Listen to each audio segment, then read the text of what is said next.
Delfield made me like pick up the jaw, like the lower part of his jaw, and like with the spring, and like just go gross people out with it. And that was interesting. It was funny. But anyways, at that same place, that same corporal that almost shot me with the Mark 19. Oh, the track commander. Yeah, what the heck is his name again?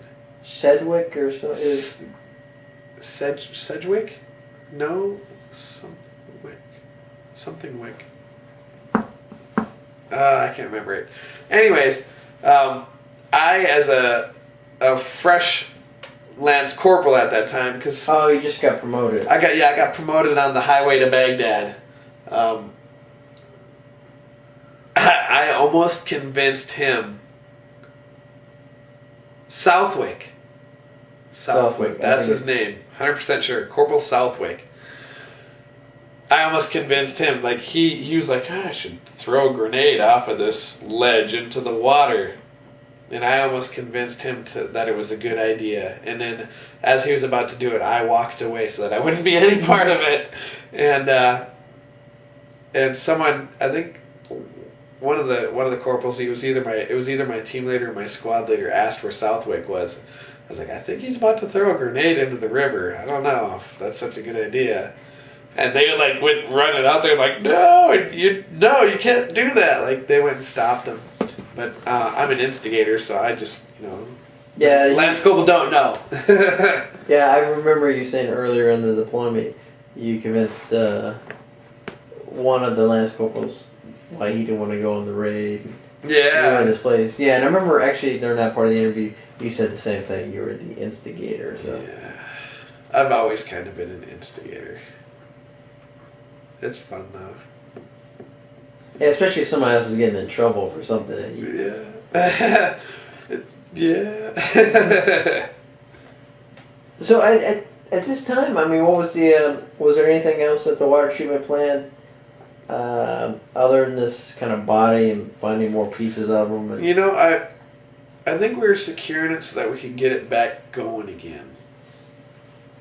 Because I remember, like, we were trying to get those guys back in there to get it, get it back up and running. Because when we got there, it wasn't running and stuff. And then these guys showed up, and then we were trying to get them to like get this thing going again.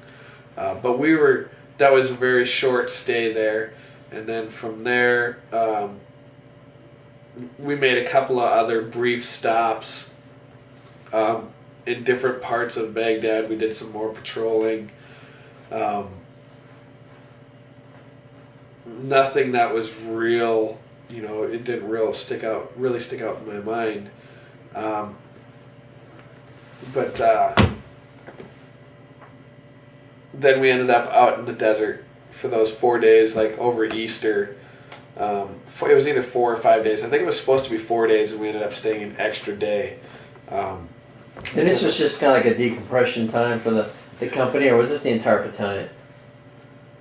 This is the entire battalion, and it wasn't really a decompression to my knowledge. I thought it was because of a religious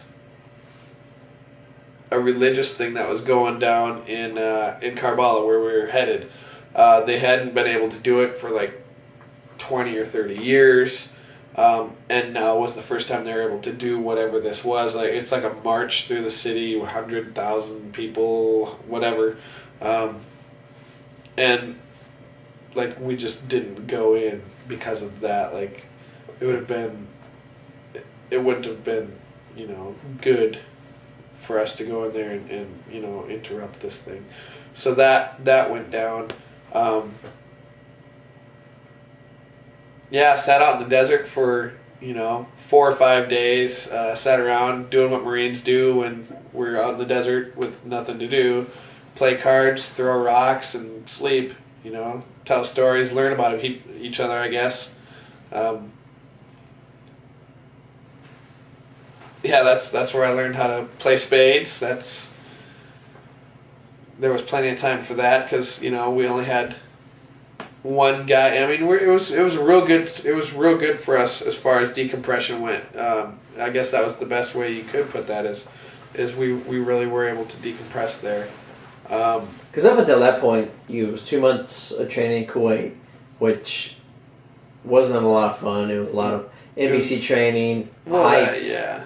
And you, like you said, you slept in these circus type tents soaked in kerosene, and there wasn't. And you said the biggest thing to do was to go out to the berm, but you never went out to it. Yeah. It was 500 meters away. And then two, after that, for a month you're living in this track. Yeah. Yeah. And then anticipation was the biggest thing in Kuwait. We didn't know if we were going. We never knew if we were going to actually cross the border until like the day the call came, and they're like, "Oh, we are going." Like there was bets if we were going, if we weren't going. There was bets how long we would be over there. There'd be it was just no one knew. So anticipation was a big thing also. So up until that point, it was finally like, all right. And the month long in the tracks thing was the most horrible month in my entire